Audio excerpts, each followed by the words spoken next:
Okay, good afternoon, everyone, and welcome to Rockefeller College's Lunch and Learn series, where today we're going to be talking about the current war with Iran and discussing some of the political and strategic and legal consequences of it. So my name is Brian Greenhill. I'm an associate professor in the Department of Political Science at Rockefeller College, and I'm joined today by our dean, Professor Julie Novkov, who's going to be discussing some of the domestic legal implications, as well as by Professor Christopher Clary from the Department of Political Science and Professor Gregory Nowell. So we're doing this, or sorry, one other thing I should say before we start is that this is obviously a kind of emergency session of the Rockefeller College Lunch and Learn, but I did also want to alert you to the fact that next Thursday at 12 noon, we're going to be having our next regularly scheduled session of the Lunch and Learn series, which is going to feature Professor Sean Bushway from Department of Public Administration and Policy, where he'll be presenting on a presentation with the title Running Out of Inmates, Cohort Non-Replacement and the Approaching End of Mass Incarceration. Okay, so for today, we're going to be talking about the war in Iran. And just to kind of give everyone a little kind of briefing of where we've got up to, everything began, or at least the air campaign began on Saturday, with the US and Israel launching a series of major strikes against Iran that quickly resulted in the killing of Iran's supreme leader, Ayatollah Khamenei. So far, this is entirely an air war. And as far as we understand, the US has no desire to engage in ground combat. Iran has, however, been striking back throughout the region and has been firing missiles and drones against targets in Israel and many of its neighbors in the Gulf, including Saudi Arabia, Bahrain, the UAE, Qatar, and Oman. And even just this morning, it was reported that Turkey intercepted a missile heading into its airspace, and Turkey is a NATO ally. We've also heard reports today that France and the United Kingdom and Greece are sending warships into the Gulf. So there is a very real worry about this escalating beyond the kind of immediate conflict involving the US, Israel, and Iran.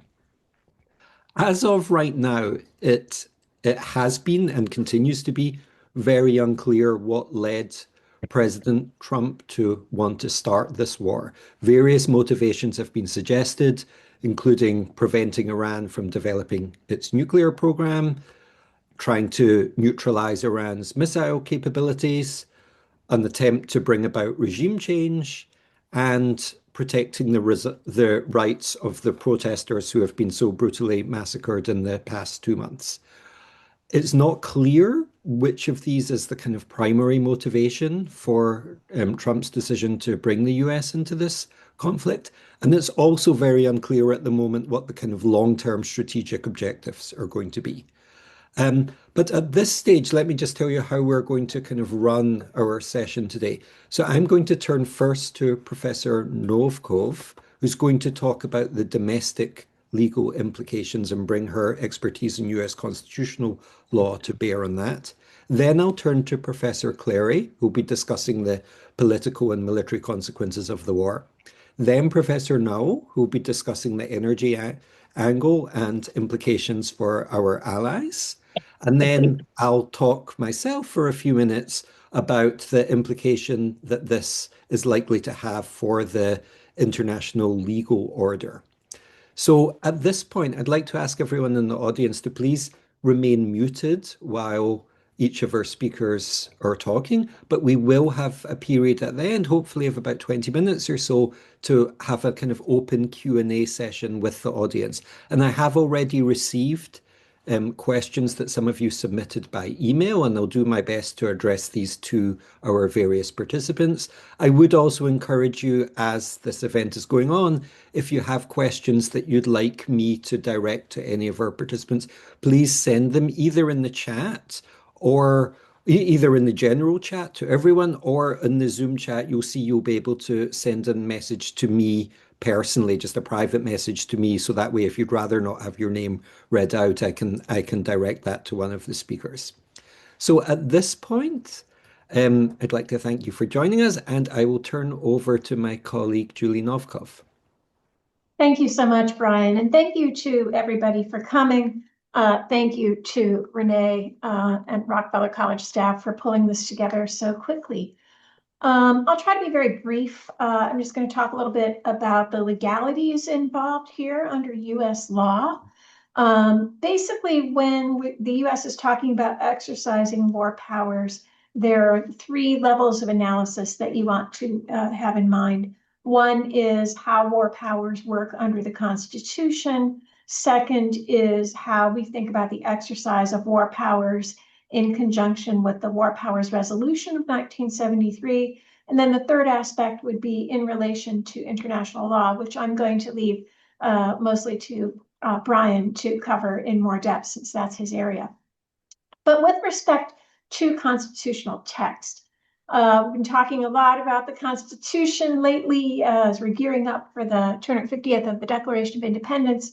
But the key takeaway here for war powers is that the Constitution in its structure divides the war-making authority between the president and Congress. As everyone likely knows, the Constitution declares the president to be the commander-in-chief and to be the person who has the authority to put troops in the field and respond very quickly to domestic and international emergencies with military force. But Congress also has significant authority here. The Constitution dedicates the power to declare war to Congress. I would note here that Congress has not actually made a formal declaration of war for quite a long time. We're going back to the World War II era. But Congress has used that power it holds under the Constitution to authorize military actions. The most famous recent example of which was the very broad authorization for use of military force that took place just after the 2001 terrorist attacks. Congress also has the power to define and punish offenses against the law of nations and to govern the militia within the United States, but also importantly, to appropriate the funding that is necessary for war making to take place. This is a pretty broad set of regulations. And if you're thinking, well, how does this actually work in practice with the separation of powers? What we tend to see more often in recent years are questions about war-making authority that come up under the War Powers Resolution of 1973 rather than directly under the Constitution. The War Powers Resolution was passed by Congress in response to the secret bombings of Cambodia without any congressional involvement or consultation. It was initially vetoed by President Nixon, but his veto was overridden by Congress. And that initiated kind of years of struggle between the executive branch and Congress over just how far Congress could go to restrict military actions undertaken by the executive branch. The most important provision for the immediate moment that we're in is that the War Powers Resolution demands a certain degree of information that has to go to congressional leaders. And then once a military action initiates, there's basically a timing clock that ticks down, after which the president is expected to go to Congress and seek more formal authorization. So War Powers doesn't say that the president has to go to Congress and get specific authorization every single time troops go into the field. There's a recognition that sometimes action has to be taken very quickly. But once action has been taken, the president does have to inform Congress, engage in reporting, and then ultimately ask for further authorization if a war goes on or a military action goes on past 60 days. So the reporting provisions kick in within 48 hours of a significant military deployment. The president is expected to report to the Speaker and President Pro Tem of the Senate an account of the circumstances, an estimation of the scope and duration of military action, and then provide the congressional or the constitutional or legislative authority under which the introduction of hostilities took place. And then the other layer that I want to just mention that Brian will cover is military actions are expected to happen under the aegis of international law. And from where I sit, the important note here is that the Constitution treats ratified treaties as having the same kind of binding authority as constitutional text itself. So the US government is no more permitted to go against the language of a treaty than it would be to go against one of the amendments in Bill of Rights. So what happened in this circumstance? Did the administration comply appropriately with the War Powers Act? What I want to pop in the chat for you, in case you are interested, is a link to the required briefing that the administration provided. This report was submitted on the 2nd of March, so within that 48-hour window.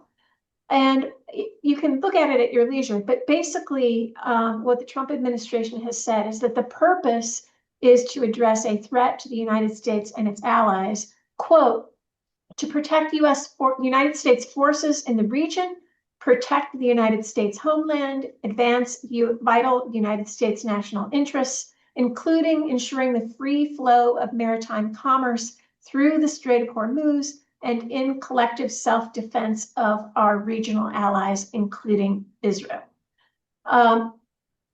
We might have seen a little bit of slippage because the administration has articulated different kinds of arguments about why this military action is taking place, but that is at least what Congress has been told.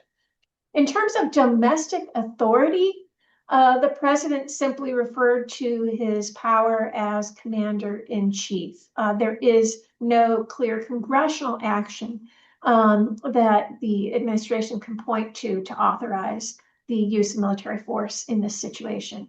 And the international law basis, the claim here, at least in this notification, was self-defense. The scope, kind of vague. What the notice says is until, quote, the government of the Islamic Republic of Iran ceases being a threat to the United States, its allies, and the international community. Pretty open-ended. As you have probably seen in the media, several members of Congress are not terribly happy with this set of explanations. So there is a debate going on right now in Congress about imposing more limits using that statutory authority that Congress has. We will wait to see if Congress does pass additional limits and then what happens as the conversation between the executive branch and Congress plays out. But I think I'm going to stop here. People want more history on actions under the War Powers Act and controversies over war powers. I'm happy to talk about that in Q&A. So thank you. Thanks very much, Julie. So we'll turn over now to Chris Clary. Thanks, Brian and Julie. I'm very pleased to be here to talk about what I think is a very important situation in international politics. I want to try to organize my thoughts around 4 points today, which kind of hit on these, four themes, which is the war legal? Julie, I think, talked about the domestic and constitutional basis. I won't go into that very much, and I will only kind of briefly flick on that problem. Is the war just under some theory of just war? Is the war well planned? And can it be won militarily? So those are the 4 things I want to hit. Let's see if I do it. So first, I think it's important to start with an acknowledgement that this is a war of choice and not a war of necessity. The United States and Israel initiated this conflict in the absence of any imminent threat. And wars in the absence of an imminent threat are going to be widely perceived as illegal under international law. Now, you may think international law doesn't matter very much. I think that's possible. But one way it might not matter very much is if you don't really care about it one way or the other, if you treat it as if it doesn't matter. While Iran's nuclear and missile proliferation were certainly worrisome, And they could one day provide a more imminent danger. That moment of imminent danger was still many months, if not years away. And kind of whether you think this war is right or wrong, just or unjust, it's going to be perceived as illegal by most foreign states. And as such, I think it will contribute to the view that the United States is unpredictable and is lawless on the global stage. And it is kind of up to you to assess for your own for your own up to your own determination, whether you sort of agree with Niccolo Machiavelli that it's better to be feared than loved. Um, and but that certainly seems like what the U.S. is going to give a try here. That we have made a determination that if we have to kind of choose between being feared and loved, we're gonna choose being feared, and that is, I think, a key impetus to U.S. foreign policy today. Second point. The Iranian regime, though, even as we acknowledge that fact, we should say the Iranian regime was clearly unjust in its conduct to the Iranian people. The massacre of civilian protesters just like a few weeks ago, that definitely should shock the conscience of the international community. And if the Iranian regime were to fall and some more just regime were to replace it, then that would be like a big win for humanity. The concern many have, the concern that I have, is that this better outcome does not appear to be a primary goal of the Trump administration. And it is very likely that a slightly rebranded Islamic Republic could persist in the aftermath of these strikes, just as a rebranded Chavista regime appears to have held on in Venezuela. So, to the extent that you think I'm wrong about that, and that a more just Iranian regime is likely to emerge from this violence, then you may feel that the conflict itself is more just in some ethical sense. But I am not, I'm older than I once was, but I'm not very old. But in my lifetime, the United States has previously overthrown unjust regimes, clearly unjust regimes in Afghanistan, Iraq, and Libya. And in none of those cases did it turn out very well, not just for the US, but also, of course, for the people in those countries, and in the Iraq case, especially for the whole region. Point number three. I think any any historical account of this endeavor is going to find, and in my own assessment, is that this is the most strategically incoherent war of my lifetime.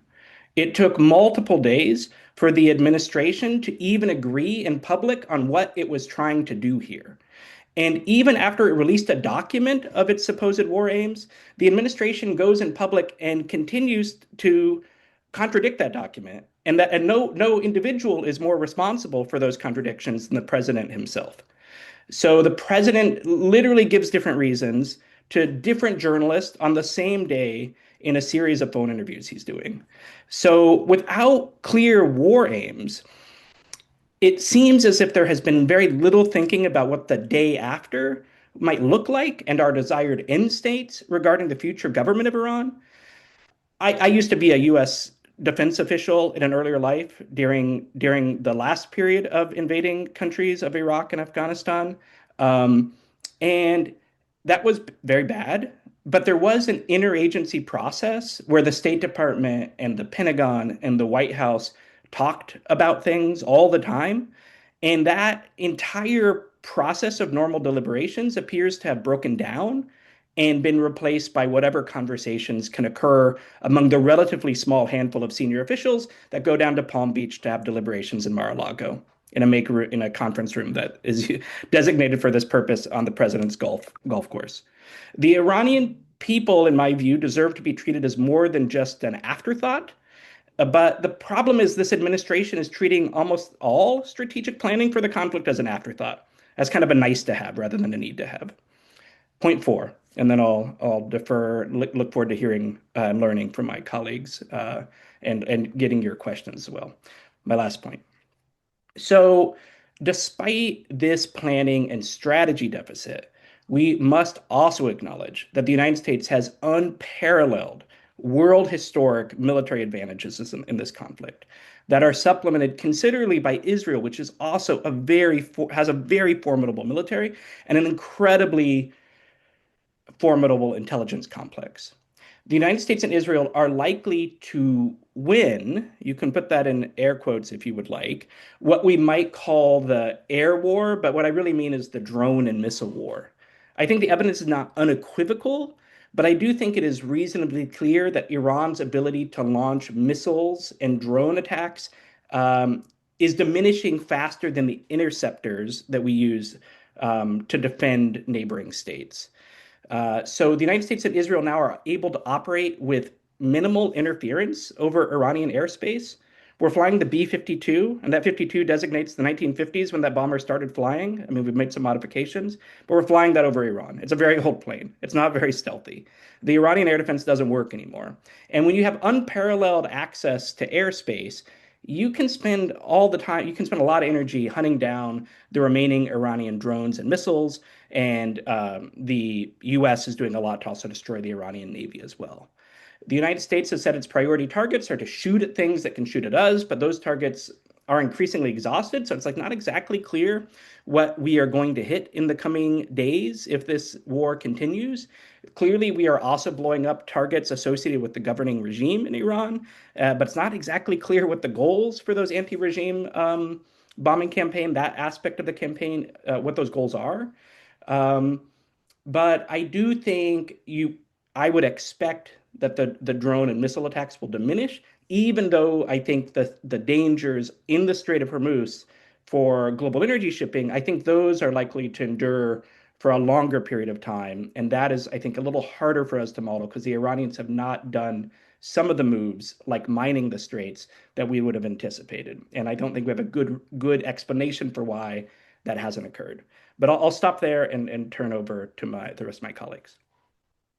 Thanks so much, Chris. So we'll turn over now to Greg Nowell. Thank you very much. I guess I will lead with my concurrence with what Chris said. I would probably state it a little more forcefully. I don't think the United States has strategic interests right now. Um, we may, as a nation, think that we have strategic interests, but our government does not conceive of us as having strategic interests. The people in the government are interested in grabbing what they can. This is they're taking to the international arena the same mentality of looting with which they approach the domestic government. Grab what you can. So, in that, under those conditions, you cannot articulate a coherent interest with, a National Security Council and State Department all working together to articulate a coherent vision of what it is the United States wants to do.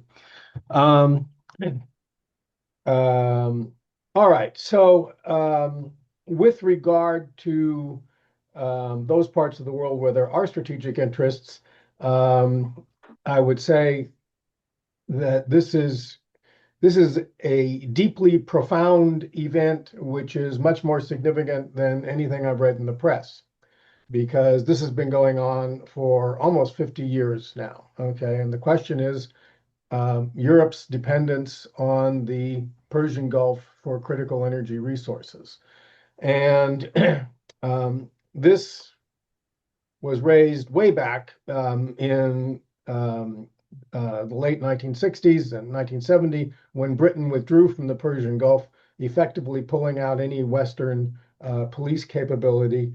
And the Europeans were sort of looking at that and saying, what do you intend to do, United States? And what the United States was doing was losing in Vietnam, and the global currency was collapsing. And the Europeans were saying, geez, you guys don't really look like you're holding it together. Maybe we should diversify our energy supplies towards Russia because they have tons of oil. Um, and that, of course, ignited a multi-decade political conflict between the United States and the Europeans.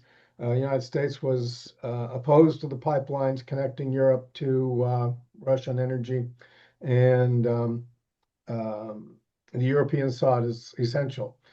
With the advent of the Ukraine war, this strategy has been overturned, and we see increased reliance of Europe on Persian Gulf supplies. Notably, Qatari natural gas exports, liquid natural gas exports have been suspended.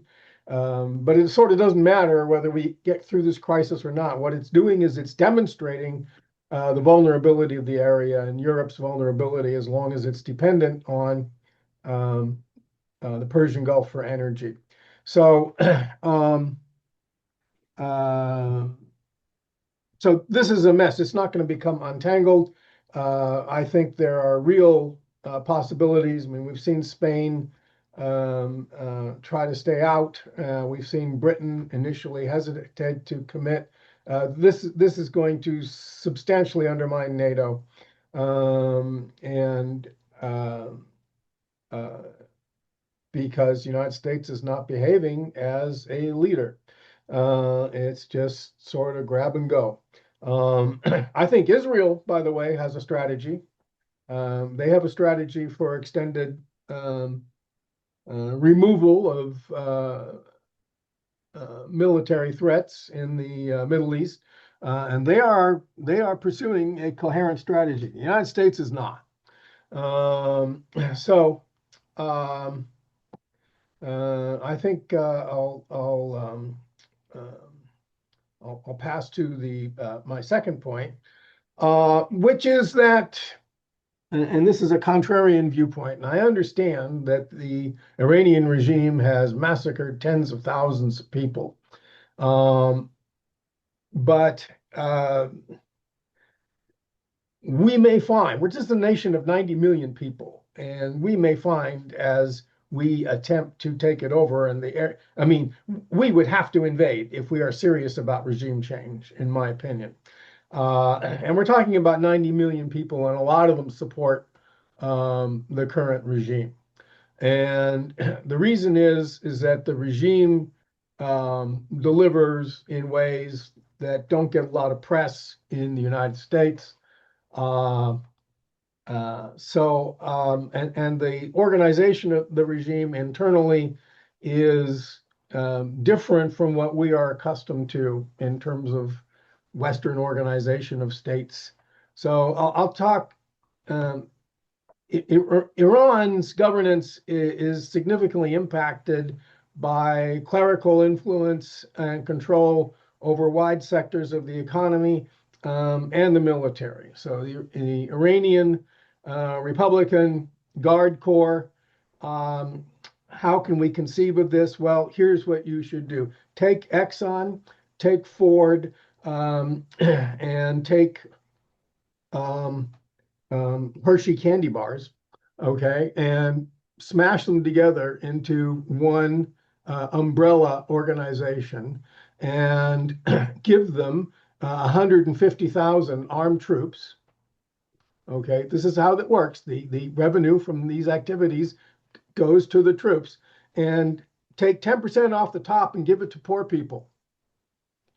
And so it's a social security system on top of everything else, because the clergy recognizes that it has a responsibility to take care of the poor. And so some of these people are going to be out there demonstrating for the continuity of their social security checks. And so that's what you're tampering with when you go into Iran. So I could go on extensively about Iran. I guess I would say that there is true pathos in the Iranian quest for national independence. Every time they have tried to do something, they have gotten hammered. They implemented a constitutional republic in 1907. The British and Russians responded by dividing the country in two. They tried to implement an internal taxation system, and Russia invaded in 1911 and put a stop to that. Reza Shah came in after that in 1920, and he was a dictator. He spent 20 years pursuing a secular path to build up Iranian military strength. He put every available dime into the Iranian military and suppressed the tribes, tried to create unity, built a railroad. And in 1941, in the space of about 4 weeks, Great Britain and Russia, the USSR, invaded Iran from both sides so they could use the place as a transport corridor for weapons. So they were able to pull this off, even though they were fighting Operation Barbarossa at the time. In other words, they were able to do it with their pinky fingers. So it's very difficult for Iran. And you get to the war of 1980, 1988, Iran fights to exhaustion against Iraq. Only to see in 1990 the United States come in and in the space of a few weeks completely level Iraq. This is the discrepancy in military power. And then for good measure, the United States does it again. So make no mistake about it, they are terrified of the United States. They have every reason to be. And the history of the country has never given them really an opportunity for much confidence in their ability to stand up for their own national integrity. And this very much influences their approach to other areas of the Middle East and how they conduct their foreign policy. So I'll end there. Thanks very much, Greg. So I'll now talk for a few minutes about the international legal implications of what's happened.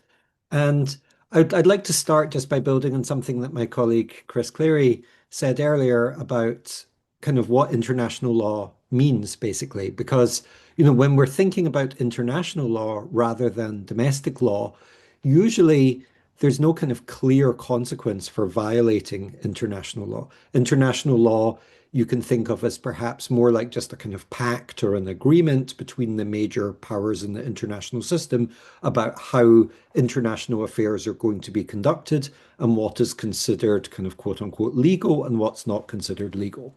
And our current system of international law is rooted in this document called the UN Charter that came into force at the end of World War II, whereby following the atrocities of World War II and the Holocaust, the victorious powers decided that they wanted to make sure that similar kinds of wars of aggression will hopefully be less likely to occur in the future if we put in place a set of guardrails around how force is used in the international system. And in a nutshell, what the UN Charter says is that states can't just go and use force against another state whenever they feel like it. You know, to put it really kind of crudely, the most important article of the UN Charter in that regard is Article 2.4 that basically says, you know, you cannot just go and attack other states. However, there are two very important exceptions that are built into this general framework. The first one is that the UN Charter allows states to use force against another state if the UN Security Council has authorized the use of force. So the goal here is to try to kind of collectivize decisions around the use of force. So rather than having individual states decide whether they may or may not want to use force against another country. Instead, we're channeling it all through this central authority that we call the UN Security Council. So when the Security Council says it is okay to use force, then from a legal point of view, that's considered okay. The second exception, what's referred to as the Article 51 exception, is that states are allowed to use force against other states in situations of self-defense. Okay. So, and this, as Professor Novkov suggested earlier, this is to the extent that the Trump administration has offered kind of much of a coherent rationale for what it's doing. It is couched in terms of the language of self-defense. And we see that both in the communication to the US Congress and in the communication that Mike Waltz, the US ambassador to the UN, has made to the UN Security Council. Okay, so what I think is worth kind of thinking about is to what extent might that be justified? So as we said, the two available kind of legal justifications are either UN Security Council authorization, which clearly has not been done. There was no effort made in this particular case to try to get the other members of the UN Security Council on board, which perhaps, in another world would not have been such a crazy thing to try to imagine, that perhaps with some careful diplomacy, you could imagine the US trying to get the other, especially the permanent five members of the Security Council, to back some kind of quite forceful resolution against Iran.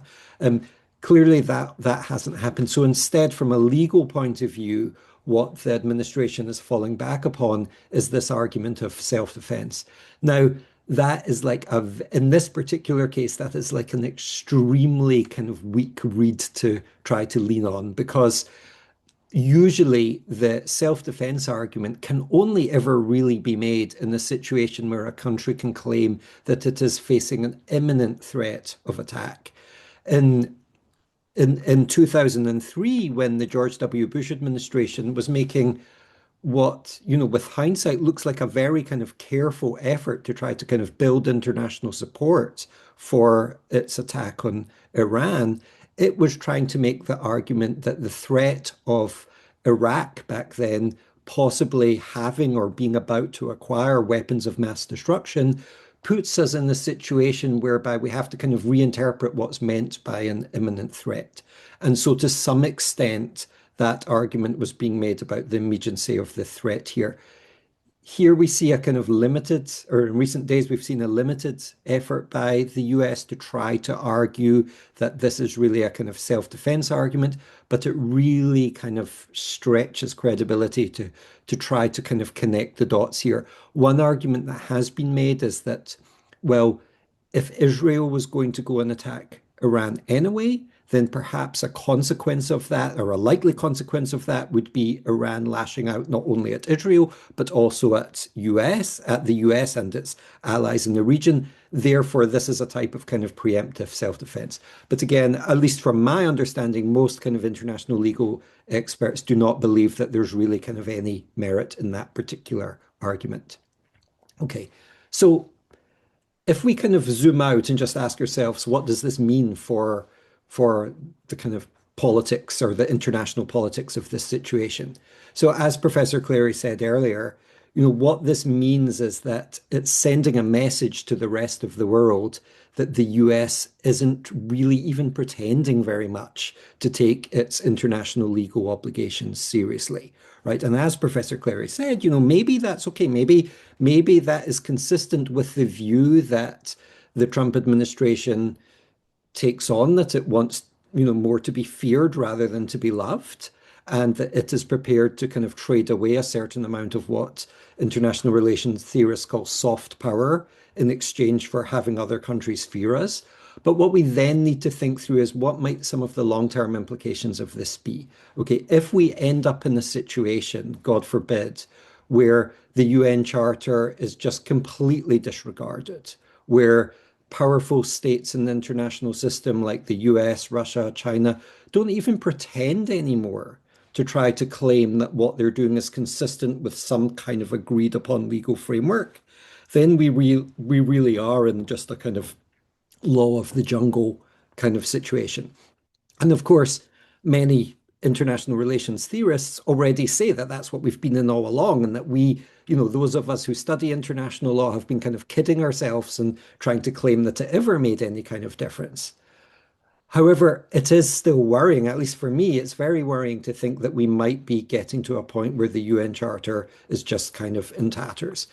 It is interesting to compare what's happening now with what happened 23 years ago, back in 2003, when, as I was saying earlier, the George W. Bush administration was trying to make an effort at the UN to try to justify what it was, to try to, first of all, hoping, although it proved to be unsuccessful, that it could secure a UN Security Council resolution authorizing the use of force against Iraq. It didn't succeed in getting that, but it went ahead and did it anyway. Now, at that time, people were worried that, oh my God, this means the end of the UN Charter. However, the US still argued that its actions that it did take in 2003 perhaps didn't even need a further UN Security Council resolution because the Security Council resolution or the series of Security Council resolutions that already were in force, arguably, if you kind of looked at it from a certain angle, kind of left the door open for further action by the US and its allies in a situation where Iraq was deemed to be not in compliance with the weapons inspectors at that point. I mean, leaving aside these details, the point was that back then the US was very kind of eager to at least kind of present itself as being operating in compliance with international law. Now, here we are 23 years later, dealing with a conflict against Iraq's neighbor, Iran. And now it's like we're just not even pretending to try to argue that this is compliant with international law. And, the long-term consequences of that are obviously very hard to predict. Maybe it will result in a kind of long-term collapse of the UN Charter system, or maybe not. Maybe we will kind of sweep up the pieces and say to ourselves, okay, this was kind of exceptional, and in the future we'll find other ways to try to kind of justify these sorts of actions while still at least proclaiming to support the basic principles that the UN Charter embodies. But I will stop talking now because I do want to make sure that we allow enough time for questions and comments by people in the audience. But we have, as I said, I had received various questions beforehand. I want to go first to a question that was submitted by email. And I think I'll pose this one first to Professor Clary. The question was, why would Russia and China not want to become involved at this point? I know Russia has to be low on numbers considering the war in Ukraine, but China gets a lot of oil from Iran and is a close ally. Well, China is not excited about an energy disruption. But what is China really going to do? There, if the war goes well, then it will be over soon, and the energy disruption will go away. And if anything, if it goes well, you could imagine a scenario where Iranian energy production goes up modestly. Uh, if the war goes badly, then the United States will have egg on its face, and typically great powers are content to allow other great powers to make mistakes in public. So I should note Russia has a different goal here. Russia, it would be perfectly happy for the global energy markets to be messed up for a while. The price of Russian gas and oil would go up. If the conflict were to go on for a while, the US will continue to use relatively scarce munitions, especially certain precision strike and missile defense and air defense interceptors that we only produce, in some cases, a couple dozen a year. And those interceptors will not be available to Europe and they will not be available to Ukraine. Uh, and so Russia has some incentives for the war to go on as long as possible. China probably desires the war to end sooner, but in the battle for global persuasion, the US has tried to argue that it was building a free and open Indo-Pacific, a rules-based order, that China was the lawless actor. I think China's perfectly okay with the US appearing to be the lawless actor on the global stage. At a minimum, it leads to an equivalence for maybe European or other countries that are not so sure of how they feel about China. Um, and I think Beijing is okay with that. I'll stop there. Thanks, Chris. I've got another question, or actually a couple of questions that I'm going to kind of group together and pose to Professor Nowell. So question was really asking if you can kind of at least speculate on how things might play out domestically in Iran, and also what we think some of the kind of global economic consequences of this war are likely to be. Um, well, first of all, with regard to the China question, China gets about 8% of its crude oil from Iran. So, in fact, they get almost as much from Saudi Arabia. So, I don't know how that impacts their view of their strategic vulnerability, but China's done a good job of trying to diversify its sources of supply. So in terms of the global impact, well, we're showing internally in Iran. This very much depends on who comes out on top. As I tried to indicate, we've had sort of, and not just in Iran, incidentally, we've had two types of anti-imperialism in the area, so one tendency is secular modernizers, typically dictators. So Ataturk in Iran, or Nasser in Egypt. These are guys who very impatient with all the religious stuff, and sometimes going to remarkable lengths to get away from it. So Turkey actually adopted the Swiss system of civil law in an effort to get the clergy entirely separated from the internal rule of the country. And the thinking was that if you get them out of the way, you can modernize, you can teach science, you can teach engineering, and you can concentrate on your armed forces and unifying the country, and you don't have to be involved in all these archaic practices. The other kind of nationalism that we've seen a great deal of since the 1970s is religious nationalism. And it doesn't just start in the 1970s, okay? The constitutional revolution of 1906 in Iran was very much supported by the clergy. And it's very interesting how they tried to work around. There is nothing in Islamic law which says that the legislature should be supreme in creating laws. So you really can't do that if you have a religious state.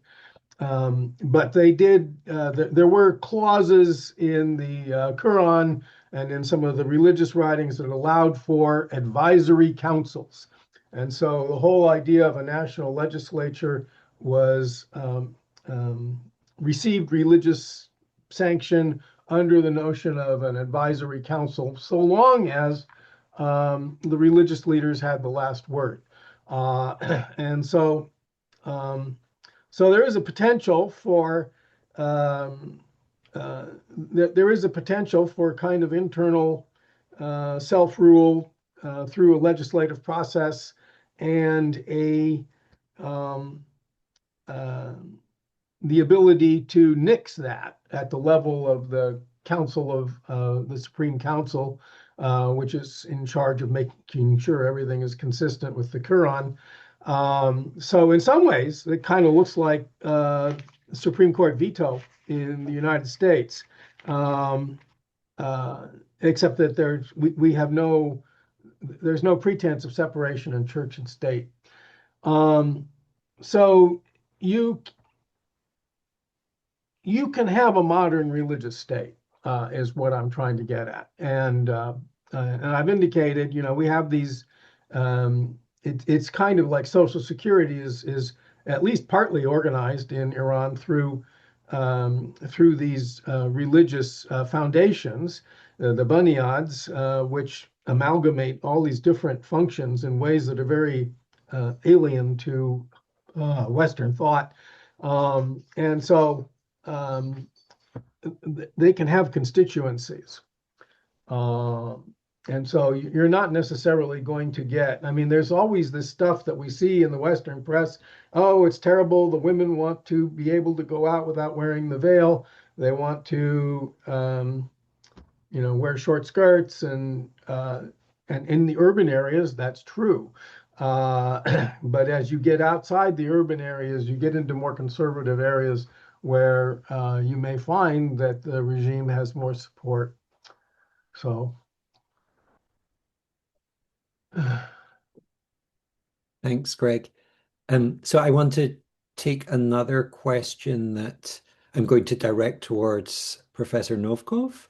Um, Basically about the role of Congress here. If Congress does decide to step up and decides it wants to try to put a limit on the president's power here, how far can it go, and what is the outcome likely to be? Well, I mean, on paper, Congress has a tremendous amount of power.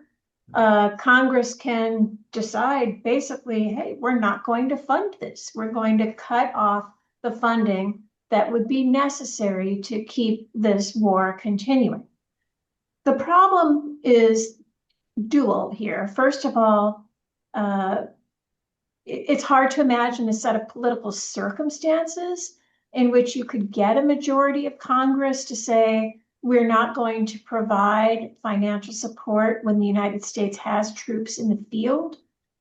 And Congress has just really struggled in recent years because of the hyperpartisanship in the body and for other reasons I don't want to get into, but it has really struggled to function effectively as a significant counterweight to the executive branch. If we end up in a situation where the president wants to keep troops in the field after the 60-day limit and doesn't feel like asking for authorization, Congress could probably have a fairly significant internal struggle and by a narrow majority pass a resolution saying, don't do that, that's not okay. But what consequences does that have? Not clear that it's going to have any consequences. And we have seen other struggles under the War Powers Act unfold over the last several years where Congress has not been super effective in checking the president. The one counterweight I would suggest is that in the Venezuela example we saw recently, when Congress began to talk about passing resolutions seeking to curb executive power, the executive branch got a little bit less enthusiastic about mounting a major operation in Venezuela after Maduro had been removed. But if you're expecting Congress to provide a major counterweight here, I wouldn't put a lot of money on that, I would say, if I were a betting person. Thanks, Julie. Okay, so question here. I guess I'll give this to Chris first, but Greg, feel free to weigh in on it too. What are the chances of this spilling over beyond the Middle East, turning into, God forbid, a more global conflict? Sure. Sometimes it makes sense to define the terms. At some level, that's already happened. Just today, just since I woke up, the U.S. Sunk an Iranian frigate off the coast of Sri Lanka, with the first torpedo used by a U.S. submarine in anger since World War II, to the best of my knowledge. And just today, the U.S. shot down a missile heading to an airbase in Turkey. Now, it shot that missile down. So at some level, you can say, okay, it's already, the gyre is widening. I think I saw an Economist correspondent say in the morning. That's true. That's absolutely true. I don't actually think that's the most serious concern, in my view, as I think about the risk. I think Iran's longer range ability to cause trouble will diminish over time. There is, I think, a danger probably of things that would be labeled as terrorism, non-state intelligence operations by Iran. Globally, that is non-zero, but has been something that the intelligence community has monitored very, very seriously for a number of years. My concern has to do with the energy market. And so I would defer to Greg here, but the Strait of Hormuz is very narrow. Iran has a lot of ways to take pot shots at ships, and you don't have to take pot shots at that many ships to mess up the global energy markets. If you do it like once a week, you're going to mess up the global energy markets. And that is going to put pressure on countries other than the US. Pakistan has a lot of energy precarity, a country I follow closely, and they're going to have trouble importing for a bit. Korea relies an enormous amount. The Korean stock market went down a lot for lots of reasons today, but it went down a lot today. So I think the spread is likely through this energy shock that will hit countries asymmetrically. And I don't think it's going to be the Chinas of the world that are going to suffer. China's done a lot to try to, proof its economy against these sorts of energy shocks. And China's a very wealthy country in some ways today, and can outbid many countries on the global energy market, which does have a global spot market that operates. So I think that is my concern. If I were U.S. policymakers, I think that is the cost they have the fewest answer the strategy that Iran can pursue, that the U.S. has the fewest answers to, other than ceasing hostilities, which I think, by the way, we should note. I think Trump could declare victory at any moment and decide he killed killed a world leader and call it a day and leave the Iranians to pick up the pieces and the besiege to kill the protesters and just like leave the mess to somebody else. We will see. But that energy market, those knock-on effects are the ones I worry the most about today. Thanks. Greg? Um, well, okay. First of all, we don't think of China as a big power projector, but on the other hand, at least not yet. On the other hand, in the 1960s, China was actively distributing light weapons in the Persian Gulf area. And so this was in the context of the Cold War and um, um, the fight against colonization. And so they've been active before. There's many ways in which China can intervene, and they have land access to the region, which is already workable and improving. So it doesn't have to be a naval operation. So you could get an internationalization through that route, an internationalization of competition for power in the Persian Gulf. You could get increased competition between the Europeans and the United States for influence in the Persian Gulf. Um, um, but mostly my concern looking at internationalization is Europe deciding they must reach some kind of accommodation with Russia due to the fact that they are losing confidence in their energy supplies from the Persian Gulf. That would be a major issue. Okay, thanks. So we've only got a couple of minutes left, but I think it might be helpful if we just kind of conclude by going around the panel. And if I can just ask, we'll start with you, Professor Novkov, just to tell us maybe one or two things that you're going to be kind of looking out for in the coming days that will determine how you think the politics of this situation will play out. Just 1 second. I wanted to note there's another domestic politics question in the chat about, is this just a distraction? I think it could be a distraction along with a lot of the other interests that the regime might have, that the Trump administration might have to push on these pain points. What am I going to be watching for? I'm going to be watching for how the conversation within the United States evolves politically. How many members of the Republican Party are uneasy with this and are willing to say publicly that they're uneasy with this?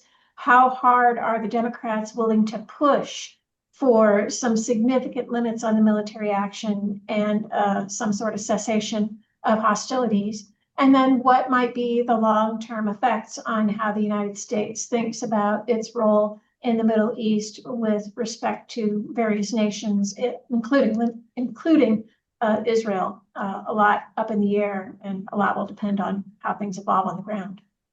Thanks. Chris?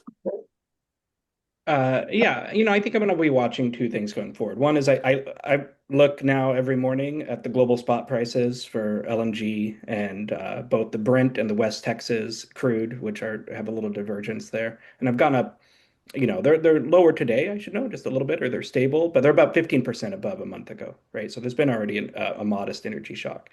The other thing I think that I haven't mentioned but bears watching is we're doing something with the Kurds.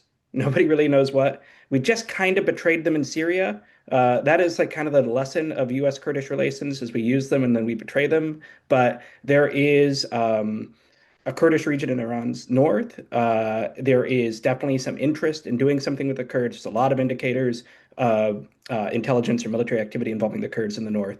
And the only other path that I think bears watching for real internationalization of the conflict is if this devolves into some sort of civil war, especially on the periphery of Iran. Unlike Afghanistan and Iraq, Iran is more ethnically and religiously homogenous than those countries, but there are important ethnic fault lines, especially on the outskirts, and both a civil war that implicates the Kurdish region or a civil war that kind of leads to a safe haven in the Baloch areas in southeast Iran have real implications for Iran's neighbors and could lead to a mess. Thanks. Okay, so we are over time, but Greg, I'll let you have the last word just for 20 seconds. Do you want to tell us what you're going to be looking out for? Well, in 20 seconds, I'm not certain I can say anything meaningful. I do think that you have to look hard at the fact that the way the clergy looks at politics in the Middle East is they see that in over long periods of time they have been replaced. They've lost their jobs. They are not adjudicating legal disputes among commercial interests because they've been replaced by some secular modernizer like the Shah or like Ataturk. And so everything that they learned, the sort of stuff, the precedents and all of that, it goes out the window. Okay. And you've got a new system. And so they're going to fight that tooth and nail. And that's a part of that's a part of these religious systems of rule that is not understood. So some of it is extremely rational material interest. It's not just a question of some crazy ideology, the way it's often portrayed in the media. Okay. Well, thank you all, and thank you everyone for coming and contributing questions. And I'm just sorry I'm not able to address all of the questions that had been submitted in advance and during the chat. But thanks again for coming, and please join us next Thursday at 12 o'clock for Sean Bushway's talk about mass incarceration. Okay, thank you very much, everyone.